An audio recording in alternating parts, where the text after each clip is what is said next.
Дорогие болельщики Казахстана, наконец-таки я могу лично сообщить вам, насколько сильно я расстроена и сожалею, что не смогла выступить на Олимпийских играх в Париже за сборную команды Казахстана.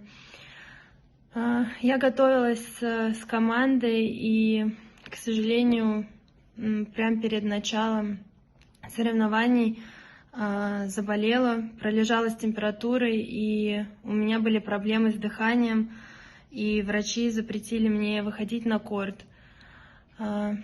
Хотела бы извиниться перед всеми казахстанскими болельщиками за неоправданные ожидания и надежды.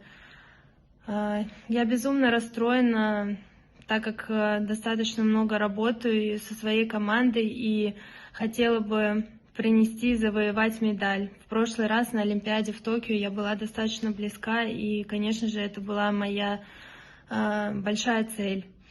Надеюсь, что я смогу выйти скоро на корт, и хочу поблагодарить всех своих соотечественников, потому что каждый раз, играя на разных частях мира, я всегда получаю колоссальную поддержку и всегда безумно рада видеть флаги на стадионах.